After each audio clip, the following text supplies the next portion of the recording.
박근혜 전 대통령의 비선 실세 최순실의 딸 정유라에게 삼성이 제공할 말 3마리는 뇌물이다라는 대법원 최종 판단이 나왔습니다. 이재용 부회장은 뇌물액이 50억 원을 넘게 돼 재수감 가능성이 높아졌습니다. 내년도 정부 예산안이 올해보다 9% 이상 늘어난 513조 5천억 원으로 확정됐습니다. 문재인 대통령은 우리나라의 국가 채무 비율이 양호하기 때문에 재정 여력은 충분하다라고 설명했습니다. 이마트가 일제 불매 운동에 동참해 일본 상품 안내 거부를 하고 있는 노조원들에게 일불매 배지를 떼라고 지시하고 있어 논란이 되고 있습니다. 이마트 노조는 자발적 반일 운동을 막는다며 반발하고 있습니다. 다음 달 분양 예정인 새 아파트 물량이 전국 총 5만 3천 가구로 연중 최대 규모인 것으로 나타났습니다. 분양가 상한제 시행을 앞두고 밀어내기 분양이 쏟아지고 있는 것으로 분석됩니다. 센 뉴스 플러스 시작합니다.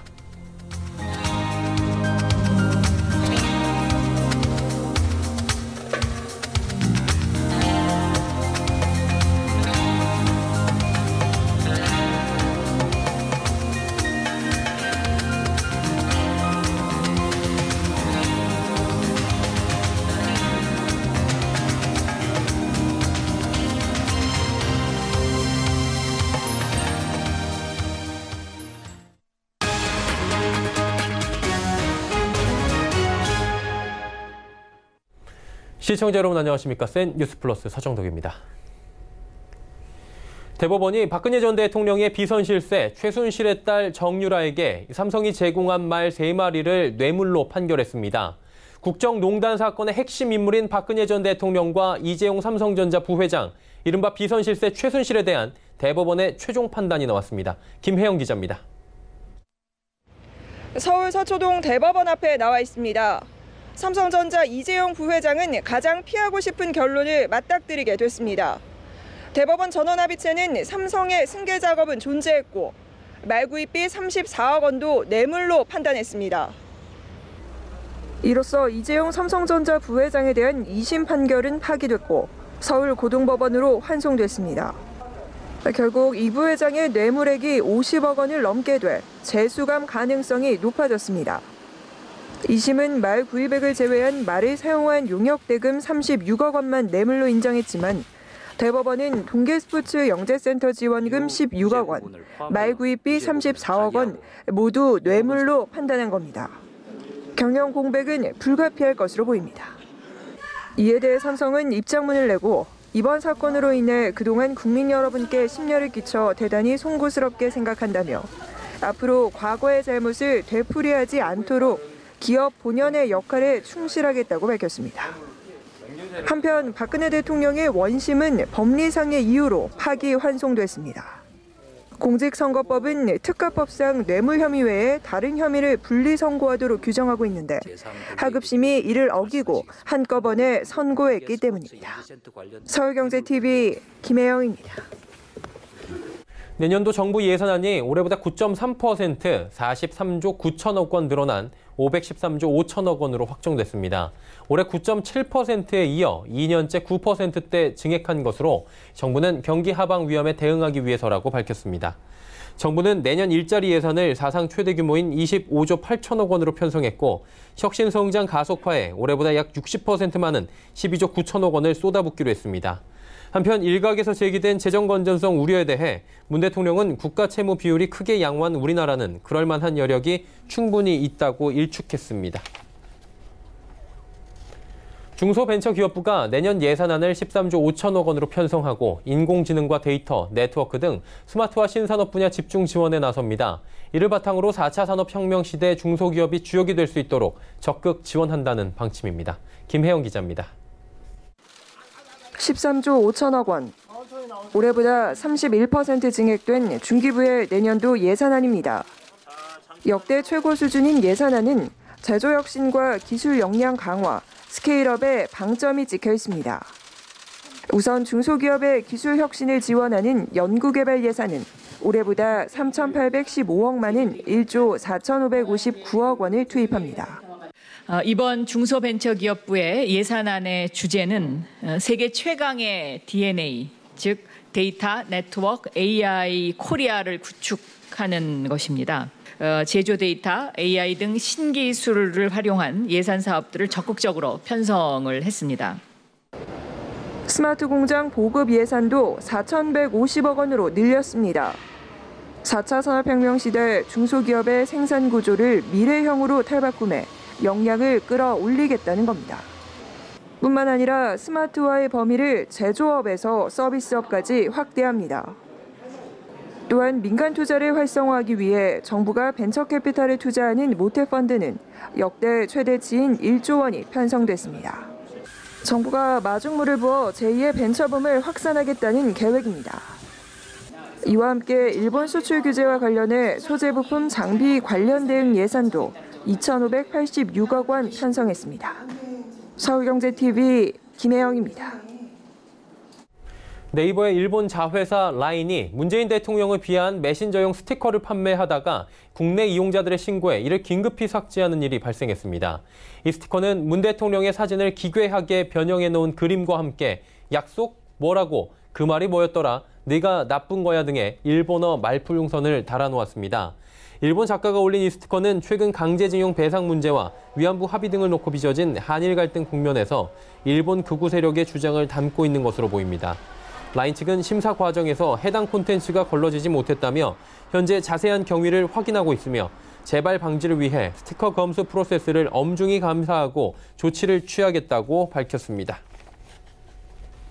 이마트가 일제 불매 운동에 동참해 일본 상품 안내 거부를 하고 있는 노조원들에게 일불매 배지를 떼라고 지시하고 있어 논란이 되고 있습니다. 이마트 경영진이 매출 감소를 우려해 노조원들이 일본 제품 불매 운동을 못하게 한 것으로 보이는데요. 이마트 노조는 자발적인 반일 운동을 못하게 하는 것이라며 반발하고 있습니다. 보도에 문다혜 기자입니다. 이마트 노조는 지난 8일 이마트에 일본 제품 안내 거부 배지 착용에 대한 공문을 보냈습니다. 이마트 현장 관리자가 일본 제품 안내 거부 배지를 착용한 사원을 불러 강제로 배지를 떼라 했는데 그러지 않도록 해달라는 내용입니다. 노조에 따르면 지난 22일 이마트 트레이더스 양산점의 현장 관리자가 캐셔 직원을 사무실로 데리고 가 일본 제품 안내 거부 배지를 떼라고 강요했다는 것입니다.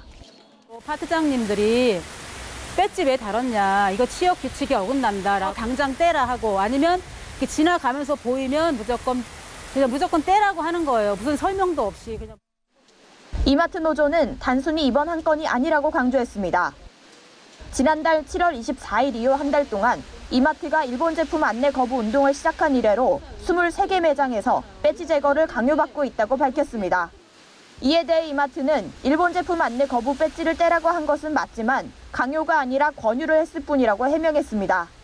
탈착을 권유한 것은 맞다. 하지만 징계에 관한 언급은 한 적 없다. 그리고 노조에서 보낸 공문은 지금 확인 중이다. 허위사실 유포한 행위에 대해서 적극적인 대응 조치 강구하겠다. 이마트 측이 왜 배지를 떼라고 했을까? 이에 대해 이마트 측은 명확한 답변을 하지 않고 있습니다. 이에 대해 이마트 노조는 이마트가 매국 기업으로 낙인찍힐 수 있다고 우려하고 있습니다. 업계에서는 이마트 내에서 벌어지고 있는 일본 제품 안내 거부 운동 탓에 매출이 감소하고 있기 때문으로 보고 있습니다. 이 같은 이마트의 행태에 대해 범국민적인 일제 불매 운동에도 불구하고 기업의 사회적 책임 대신 그저 돈만 벌면 된다는 식 아니냐는 국민들의 거센 비판이 나올 것으로 보입니다. 서울경제TV 문다혜입니다.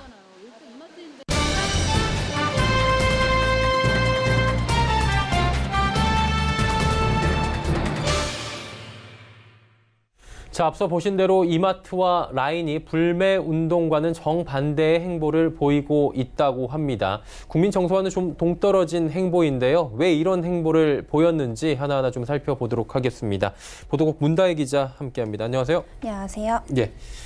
일단은 일제 불매 운동이 지금 한창인 상황입니다. 그리고 이마트, 롯데마트, 홈플러스, 세계 대형마트 노조 같은 경우에는 일본 제품 안내 거부 운동을 펼치겠다, 이런 얘기가 나왔었는데 이마트 경영진이 불매 운동을 지금 막고 있다, 이렇게 지금 얘기가 나오는 거죠? 네, 이마트, 롯데마트, 홈플러스가 속해 있는 마트산업노조는 지난달 일본의 역사 왜곡과 경제 침탈을 규탄하면서 일본 제품 안내를 거부하겠다는 기자회견을 실시한 바 있습니다.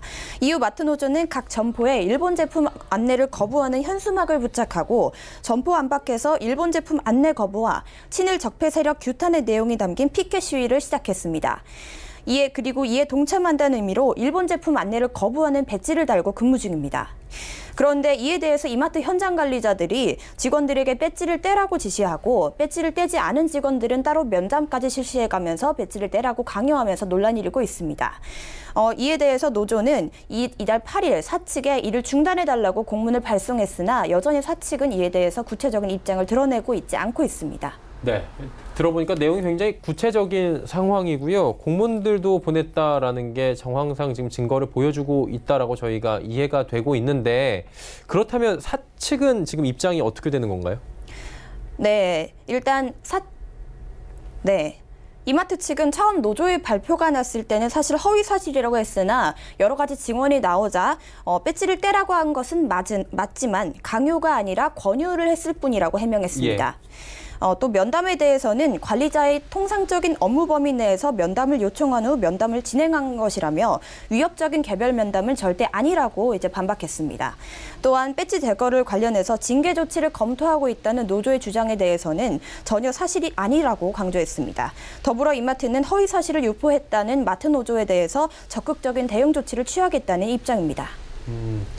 일단은 떼달라고 한 건 지금 보니까 맞는 것 같고요. 그렇다면 이유를 좀 알고 싶습니다. 왜 이 배지를 이마트 측에서는 착용하지 말아달라라고 한 겁니까? 네, 아무래도 매출 감소가 가장 큰 원인으로 보입니다. 산업통상자원부에 따르면 지난 7월 오프라인 유통 매출은 5.6% 줄었는데요. 그중에서도 특히 대형마트 매출은 13.3% 줄었습니다. 이러한 유통업계의 부진이 계속되는 가운데 일제 불매 운동으로 인해서 추가적인 타격을 입자 이 같은 지시를 내린 것으로 보입니다. 네. 배지를 착용하지 말자 금지의 근거가 취업 규칙이라는 얘기가 있는데 이건 어떤 내용입니까? 네, 이마트가 근거로 내세운 취업 규칙은 이제 근무 시 복장에 대한 규정입니다. 취업 규칙을 살펴보면 사원은 회사의 승인 없이 어떤 종류의 명찰이나 리본, 머리띠, 견장, 표식 등을 착용하거나 폐용하지 않는다고 나와 있습니다. 이에 대해서 노조는 취업 규칙 위반은 징계 사유라고 지적했는데요. 때문에 결국은 노조 탄압의 구실이 아니냐는 의구심도 제시했습니다. 네. 결국에 이마트 같은 경우에는 상품에 대한 다양성이나 여러 가지 다른 노력보다는 결국에는 돈만 벌면 되지 않느냐 이런 비판들이 나오고 있는 것도 사실인 것 같은데 이 부분은 어떻게 보는 게 좋을까요? 네, 사실 이마트가 이처럼 불매운동과는 반대되는 행보를 보인 것이 이번이 처음이 아니기 때문입니다. 앞서 이마트는 지난 7월에도 이마트 양재점에서 일본 맥주 할인 행사를 진행하면서 눈총을 산 바 있습니다. 일본 맥주 할인 행사에서 이번 일제 안내 거부 배지 착용 금지까지 행보를 보면 여론의 문매를 피하기 어려워 보입니다. 기업의 사회적 책임이라는 게 굉장히 무거운 거고 소중한 것이기 때문에 중요한 가치고요. 이번에 이마트 행보에 대해서는 비난이 쏟아지지 않을까라는 얘기가 나오는데 네이버의 자회사, 일본 라인 얘기도 한번 해봐야 될 것 같은데 여기도 비판이 쏟아지고 있죠. 네, 네이버의 일본 자회사인 라인이 문재인 대통령을 비하하는 내용을 담은 메신저용 스티커를 판매하다가 국내 이용자들의 신고에 의해서 이를 긴급히 삭제한 일입니다.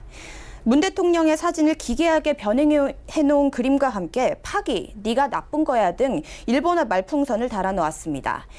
해당 스티커는 라인 자체 가이드라인의 여러 부분을 위반했음에도 버젓이 판매되고 있던 것이어서 비판은 더 거세지고 있습니다. 두 기업의 행태를 종합적으로 본다면 당장 눈앞에 이익은 좀 더 나올 수 있다고 보여집니다. 그런데 이런 행보 자체가 소탐대실 아니냐, 경영진들이 좀 안이한 거 아니냐 이런 얘기 나오겠죠? 네, 당장 일제 불매운동의 여파를 피하기 위한 이런 선택이 사실은 장기적으로 봤을 때 결코 기업에게 긍정적인 선택이 아닐 것으로 보입니다. 일례로 일본 기업 이미지로 인해서 롯데그룹이 다방면으로 어려움을 겪고 있는 게 대표적인데요. 주가와 매출 하락이 이어지자 롯데는 한국 기업임을 강조하면서 강조하고 있지만 이미 격화된 여론은 쉽게 식을 줄 모르고 있습니다. 전 산업계가 일제 불매운동에 불똥이 튈까 봐 초긴장하는 상황에서 이마트와 라인의 이 같은 결정은 다소 이해하기 어렵다고 보입니다. 네, 불매운동 속에 정반대의 행보를 보이고 있는 이마트와 라인에 대한 이야기 오늘 문다혜 기자와 함께했습니다. 고맙습니다. 감사합니다.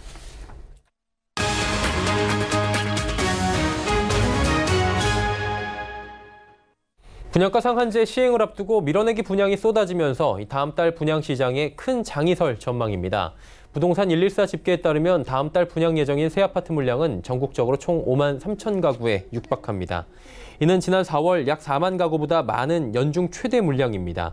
정부가 10월 중 투기과열지군의 민간택지에서 분양가 상한제 시행을 추진하며 상한제 시행 전 서둘러 분양하려는 단지가 늘어난 영향입니다. 분양가 상한제 적용 가능성이 큰 서울의 경우 다음 달 7천 가구 이상이 분양될 예정입니다. 요즘 자동차 산업의 핵심 키워드는 친환경입니다. 실제로 수소와 전기를 동력으로 도로를 달리는 승용차의 모습 보신 분들 많으실 텐데요. 이제 이런 친환경 기술이 트럭과 버스에까지 적용된다고 합니다. 달라진 상용차 산업의 풍경을 정세미 기자가 담아왔습니다. 수소 사회의 시동을 건 현대자동차가 친환경 상용차 시장에서의 보폭 넓히기에 나섭니다. 현대차는 오늘 친환경 중소형 버스 카운티 일렉트릭을 현대 트럭앤버스 비즈니스 페어에서 처음으로 공개했습니다. 카운티 일렉트릭은 128kW 대용량 배터리가 탑재돼 한 번 충전으로 200km 이상 주행이 가능합니다. 또한 7인치 LCD 클러스터와 버튼식 기어 레버가 적용됐고 마을버스로 운행 시 디젤 대비 연료비를 최대 3분의 1까지 낮춘다는 설명입니다. 푸트랙 전략으로 가고 있는데 저희들이 이제 정부에서 강력하게 지금 추진하는 수소 경제 그쪽에 맞춰서 이제 수소 시내버스도 개발하게 됐고요. 수소 전기버스는 더불어서 배출가스도 제로고 물만 배출하고 또 하나 흡입되는 공기도 또 이렇게 정화해서 다시 또 보낼 수 있기 때문에. 현대차는 2025년까지 전기차 7종, 수소전기차 10종 등 총 17개 친환경 상용차 전동화 라인업을 구축한다는 계획입니다. 중대형 트럭에는 수소 전기 기술을, 적재 효율과 충전 인프라가 중요한 중소형 상용차에는 전기 기술을 적용하는 투트랙으로 운영합니다. 내수시장은 정부 시책에 맞추어서 저희들이 수소 버스 도입부터 시작해서 빠르게 수소 경제화 시켜 나갈 것이고 스위스를 필두로 해서 그 인근 국가 노르웨이, 네덜란드, 오스트리아, 독일로 신속하게 확장을 해 나갈 예정이며 글로벌 선도 기업의 입지를 확보해 나갈 예정입니다. 다음 달 1일까지 진행되는 이번 박람회는 공존을 주제로 상용차의 현재와 미래를 만나는 체험의 장이 될 전망입니다. 서울경제TV 정세미입니다. 기준금리 인하의 영향으로 7월 신규 주택담보대출 금리가 역대 가장 낮은 수준까지 떨어졌습니다. 한국은행에 따르면 지난달 은행의 신규 취급액 기준 주택담보대출 금리는 2.64%로 6월보다 0.1%포인트 하락했습니다. 이는 한국은행이 관련 통계를 집계하기 시작한 2001년 9월 이후 가장 낮은 수치입니다. 주택담보대출 금리가 낮아지면 가계의 이자 부담은 줄지만 가계부채 증가 우려가 커집니다. 지난달 은행의 가계대출 금리는 0.13%포인트 내린 3.12%로 2016년 10월 3.08% 이후 가장 낮았습니다. 올 상반기 전국에서 태어난 출생아 수가 역대 최소 수준에 그치며 연간 출생아 수가 사상 처음으로 30만 명을 밑돌 수 있다는 우려가 나오는 게 지금 대한민국의 현실입니다. 예상보다 빠르게 진행되는 저출산 쇼크에 1, 2년 내 한국의 총인구가 감소할 수도 있다는 전망도 나옵니다. 아이를 낳아 키우기 좋은 사회를 만들기 위해 모두가 노력해야 하는 상황이겠죠. 이에 하나금융그룹은 질 좋은 직장 어린이집 100곳을 전국에 건립하기 위해 노력하고 있는데요. 부산에 마련된 영남 지역 첫 상생형 직장 어린이집 오픈 현장에 고현정 기자가 다녀왔습니다. 지난 28일 하나금융그룹의 영남 지역 첫 번째 상생형 공동직장 어린이집이 문을 열었습니다. 부산 연산동에 위치한 이곳은 인근 지역 소재 중소기업 재직자 자녀도 함께 다닐 수 있도록 한 상생형 공동직장 어린이집으로 지난 7월 광주광역시에 오픈한 어린이집에 이어 전국 두 번째입니다. 엄마들이 마음 놓고 어린이들을 맡기고 일터에서 정말 편안하게 일할 수 있는 그러한 어떤 환경을 만드는 데 저희 하나금융그룹이 적극적으로 나서겠다. 이 말씀. 하나금융그룹은 수준 높은 보육 환경을 제공하기 위해 인터액티브월을 통한 디지털 환경을 구축하고 친환경 소재도 적극 활용했다고 설명합니다. 또 별도 야외 공간인 건물 5층에는 체험형 놀이터가 마련돼 어린이들을 위한 다양한 체험학습회장으로 활용할 방침입니다. 박승 하나금융그룹 사회공헌위원장을 비롯해 이날 행사에 참석한 심경우 근로복지공단 이사장과 이성문 부산시 연제구청장 등은 아동들의 입소를 축하하며 희망과 미래, 성장과 나눔 등의 메시지를 전했습니다. 특히 이날 어린이들을 위해 장난감 소독기를 깜짝 선물한 이재갑 고용노동부 장관 역시 정부도 해결하기 힘든 저출산 문제 해결에 기업이 나선 훌륭한 사례라며 어린이집 개원을 축하했습니다. 이런 대중소기업에 상생 협력한다는 그런 의미도 있고, 그런 의미 이외에도 미래 세대를 위한 투자, 그리고 저출산 문제에 대응한다라는 그런 큰 사회적인 의미도 있다고 봅니다.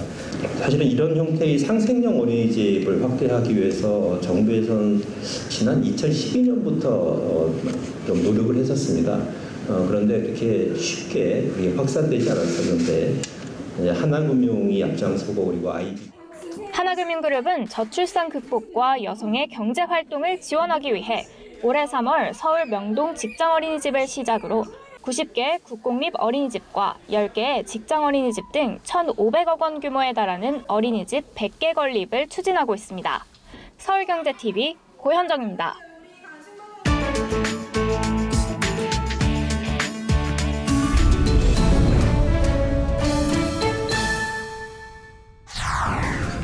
앞으로 야생에서 불법으로 포획된 아프리카 코끼리를 동물원 등에 팔아넘기는 거래가 금지됩니다. 멸종위기에 처한 야생 동식물 국제거래에 관한 협약 사이테스 참가국은 간밤 스위스 제네바에서 열린 총회에서 표결을 진행해 이 같은 규제를 승인했습니다. 다만 이미 동물원에 있는 코끼리의 국가 간 거래는 허용했습니다. 이번 결정으로 수출길이 막힌 일부 아프리카 국가는 반발하고 나섰습니다. 코끼리 개체가 가장 많은 보츠와나의 키초 모카이라 환경부 장관은 기자회견을 열고 사이테스가 아프리카 주민들을 고려하지 않은 결정을 내렸다면서 날을 세웠습니다. 약 380만 년 전 인류의 먼 조상의 것으로 여겨지는 두개골 화석이 비교적 온전한 상태로 발굴돼 얼굴이 복원됐습니다. 이 화석은 현생 인류의 직계조상인 오스트랄로피테쿠스 아파렌시스보다 앞선 종에 속합니다. 두개골 화석의 주인은 남성으로 얼굴의 중간 아랫부분이 아파렌시스보다 더 평평해 현생 인류 쪽에 한 걸음 더 다가서 있는 것으로 나타났습니다. 이 화석은 오스트랄로 속의 시조로 알려진 오스트랄로피테쿠스 아나멘시스의 두개골로 분석됐으며 고인류 연구의 중요한 자료로 평가됩니다.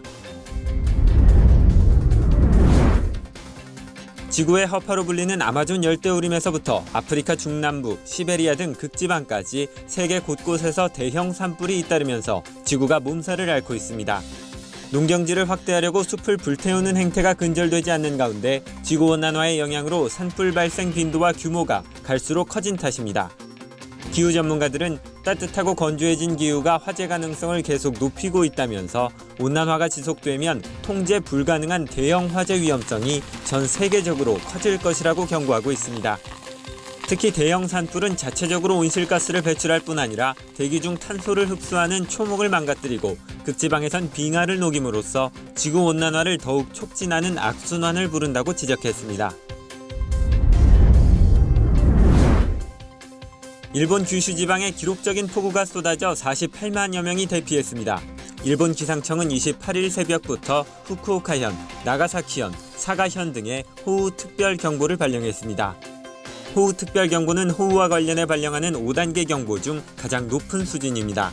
이날 사가시와 나가사키시에는 24시간 동안 500mm에 육박하는 강수량이 기록됐는데 이는 평년 8월 한 달 강수량의 2배에 달하는 양입니다.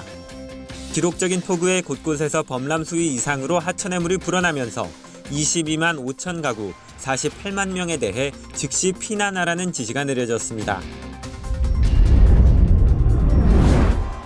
스페인 발렌시아의 작은 마을 부뇰에서 토마토 축제 토마티나가 열렸습니다. 토마티나 축제 주최자들은 대형 트럭 6대에서 토마토 145톤을 인파 속으로 던져 넣었고 마을은 순식간에 분홍색과 붉은색의 바다로 바뀌었습니다. 마을 회관에 따르면 올해 토마티나 축제 입장권은 2만 장 이상이 배포됐습니다. 토마티나는 1945년 마을 사람들 사이에서 일어난 충돌 사고에서 유래된 것으로 알려졌습니다. 1950년대 프란시스코 프랑코 장군의 독재가 한창일 때 잠시 금지되었으나 오늘날에는 스페인뿐만 아니라 해외에서 많은 방문객들이 몰려오는 세계적인 축제로 자리 잡았습니다. 와인 대표 명가인 프랑스의 올해 와인 생산량이 봄 늦서리와 가뭄, 우박 등으로 인해 12%가량 감소할 것으로 전망됐습니다.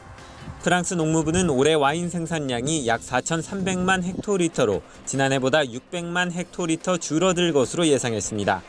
1헥토리터는 100리터에 해당하는 양입니다. 다만 프랑스 농무부는 생산량은 줄어도 질은 대부분 좋을 것이라고 설명했습니다. 한편 샴페인 생산은 17% 감소할 것으로 예측됐습니다.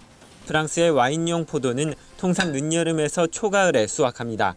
농무부는 이번 와인 생산량 예측치는 수확 때까지의 날씨 등의 조건에 따라 변할 수 있다고 덧붙였습니다.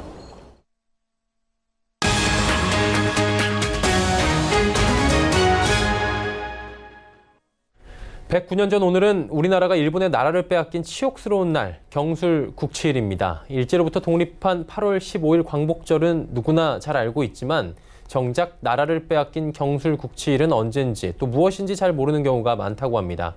오늘은 이렇게 저물어 가지만 경술국치일을 기억하고 그 의미를 다시 한번 되새겨보는 건 어떨까 싶습니다. 뉴스 마칩니다. 고맙습니다.